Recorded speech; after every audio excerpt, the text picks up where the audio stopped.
Hello, I'd like to talk today about prejudice and cultural misunderstandings. Now, I personally find prejudice to be hilarious, as illustrated by two very short jokes. The first one is, how many Germans did it take to change a light bulb? The answer is, one. Wir are efficient and have no humor. The second is, what's the difference between heaven and hell? The answer is, in heaven, the police are English, the mechanics are German, the cooks are French, the lovers are Italian, and everything is organised by the Swiss. Whereas in hell, the cooks are English, the police are German, the mechanics are French, the lovers are Swiss, and everything is organised by the Italians. The Brits also think that Germans are rude, and I'd like to explain why I think this has happened and why I think it's wrong.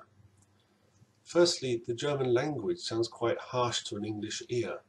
My kids were all brought up bilingual, so I spoke English and their mum spoke German.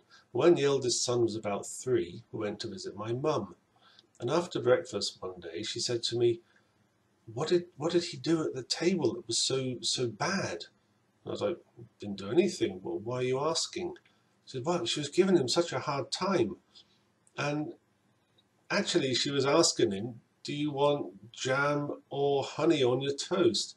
But to an English ear, this sounded as if he'd been read the Riot Act. And obviously he wasn't.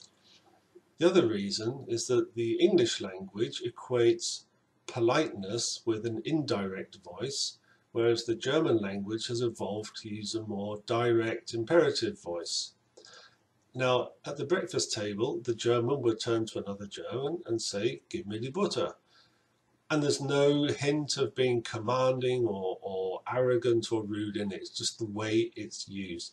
Now what happens is, they then say to an English guy, give me the butter. And the British guy is like totally taken aback and says, well, can't you ask nicely? There's no need for that.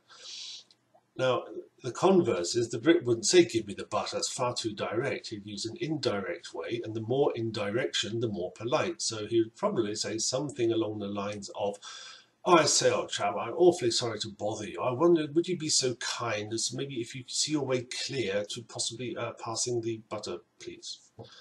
And of course, while we all kind of grin at this does actually have serious implications.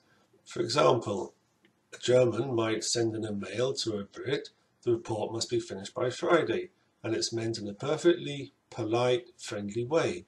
But the Brit doesn't read it like this. It reads to him as, the report must be finished by Friday! And he thinks, oh, is that necessary? No need for that tone of voice. And in the other direction, conversely, the Brit would write using indirect way, oh, I'd be really grateful if the report could be finished by Friday. And the German guy reads this and thinks, oh, it's not important or urgent, I'll do it next week. And all that happens is that both parties become frustrated and the business relation suffers as a consequence. In other words, the knowledge of culture can prevent similar misunderstandings and ensure a smoother and more profitable venture.